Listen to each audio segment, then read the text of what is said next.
Good morning, everyone. It is Thursday once again, and I am back.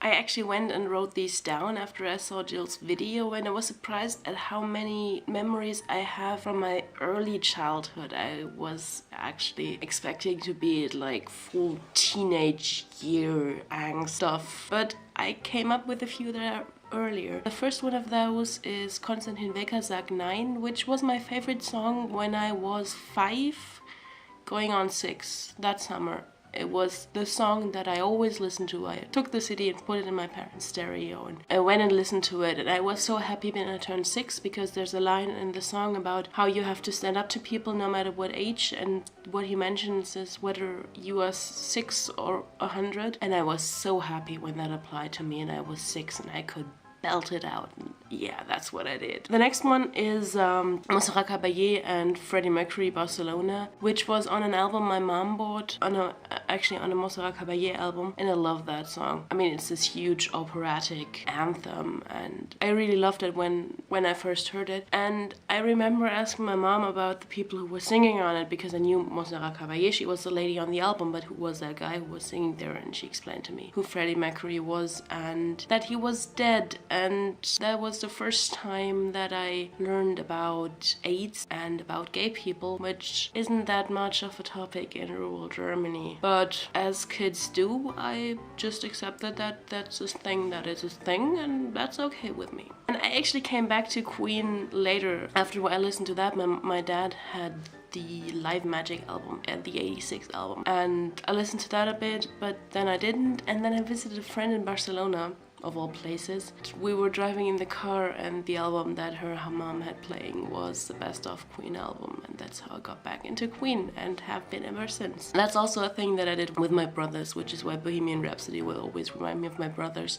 There is this line in there, the mama ooh part, that we used to do because we call her mama, and so we used to go mama, and when she answered it was ooh. John Denver, Leaving on a Jet Plane, and McLean American Pie are both songs that will always remind me of my time when I went to America, because Leaving on a Jet Plane was the first song that played on my iPod when I left again, ironically, and American Pie was something that we listened to when we were driving around. Elvis Presley, Blue Suede Shoes, but pretty much everything by Elvis is something that will always remind me of my high school graduation, which was Elvis and 50s themed. And when we had our big graduation ceremony, we walked into, among others, Blue Suede Shoes and a little less conversation, and that was a good time. Sportfreunde Stiller Ich war noch niemals in New York is a song that my friend Maren and I always listen to when we're in the car. We haven't in the 4 years that I've known her. I think we have never been in a car and not listened to that song. We have to listen to that song when we're in the car. Bonnie Tyler, Total Eclipse of the Heart. My baby brother had a phase just a few years back. He wasn't that little. He was a teenager when he was sort of into that song, and he used to sing it at random times, always this turn around, la, la, la, la, la. That's what he used to do. Stevie Wonder Happy Birthday was played on midnight on my 18th birthday in the club that we were at the time. My friend went up to the DJ and asked him to play Happy Birthday, and they played